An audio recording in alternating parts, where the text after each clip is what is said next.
Hey, what's up everybody, Chupi here, and welcome back to another in-depth video. In today's in-depth video, I will be going over the Imp Staff, and what the Imp Staff is. I'm going to go over its stats, I'm going to do some history, do some tips and notes and stuff like that. But yes, thank you for all the subscribers. I noticed that the last few days that my subscribers have been going up, and I appreciate it a lot. And all I do is in-depth in this video and gameplay. I soon will be doing more gameplay on like Call of Duty and stuff like that. And I will try to get a better gaming processor for my my computer, so that I can play games like basically PC gaming in general. And I'm gonna be doing console gaming soon. So besides that, and also final thing, if you guys wanted to see how my videos are done, go check it out in the description below, or you can go to my channel and look it up yourself. It's like the video before this one. Anyway, let's get into the video. The Imp Staff is a minion summoning weapon that spawns a miniature flying imp character that follows the player and fires fireballs at enemies. Fireballs and can pierce Fireballs always inflict the on fire debuff and can pierce multiple enemies like other minions. The summoned imp is invulnerable and invincible and follows the player for an unlimited amount of time unless the player dies, summons a replacement minion, or cancels the debuff. That's what happens when you die. Also, its best modifier is Ruthless.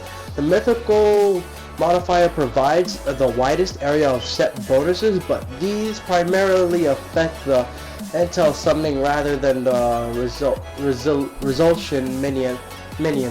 Minions cannot deal critical strike, so that's something to know. Also, now we're gonna go into the imp and its damage and stuff like that. Okay, the type the Imp Staff is a weapon. The damage is 21. The knockback is 2, very weak, and the mana is 10. Critical strike chance is a 4%. Use time is a 35. It's kind of slow. And the velocity is 10. The tooltip that will come up when you summon the imp is summons an imp to fight for you. And the rarity is orange and sells for 20 silver because this is a craftable item. Now we're gonna go over the ingredients to making it, or slash the recipes. So the recipes for making it are a lead anvil, an iron anvil. Either one is fine. You can craft it at one of those. And you need hellstone bars.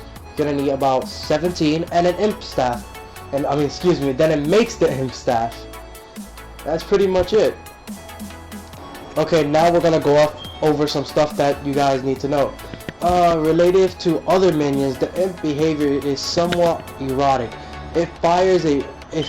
Its fire rate is usually relatively slow, but on random rare occasions it fires rapid bursts of 2 to 5 projectiles. It will also tend to return to the player positioning often before enemies have been defeated, unlike other minions which tend to remain at enemies' position until all are killed. Now, next note.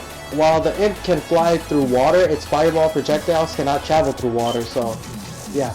They stop at the water's surface and will not appear at all when the imp is within water. The imp will still attempt to fire at underwater enemies, so this is something to note, that he can't really fire underwater or fire into water, so kind of useless against water types or something that's underwater. Another note is, it is a very useful pre-hard mode summoning weapon because of its low cost for crafting and high damage. So yeah, if you're a summoner and you're playing on pre-hard mode, the Imp Staff is the way to go. Another note is, having an extra AI controlled creature consistently targeting enemies significantly increases your damage output and makes the average experience much easier. The imp can even target enemies slightly off screen, although it will not target enemies that are in an area you cannot target yourself, behind a door, in another cabin area, etc. Now let's go over some tips. There are 2 tips for today's video on the Imp Staff. One of them is, compared to the Hornet Staff, the Imp overall fire rate is low, but its attack are more damaging. It inflicts debuff. Debuff is stronger, and its projectiles travel at a much higher velocity. In addition to having a pierce ability, the Imp cannot attack underwater enemies while the Hornet can. So your Imp can't attack underwater, but it's still pretty good to have. Then the final tip is, since the minion constantly follows you until you die, there's no need to keep the Imp Staff with you. It may be stored in a chest near your spawn point for easy resummoning, but you also lose the ability to hit enemies through walls by summoning an Imp in that location.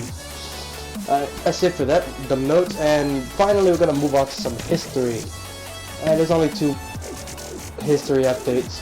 And the 1.2.4.1, it says now requires 10 mana, fix the bug where the Hornet Staff, Imp Staff, and Slime Staff minion buffs did not disappear upon leaving a world. And in 1.2.4 it was introduced. But anyway guys, that's it for this video. Hope you enjoy. Don't forget to like, favorite, and subscribe. And if you learn something new, leave it in the comments below. And yeah, check out my channel. I do a lot of in-depth videos.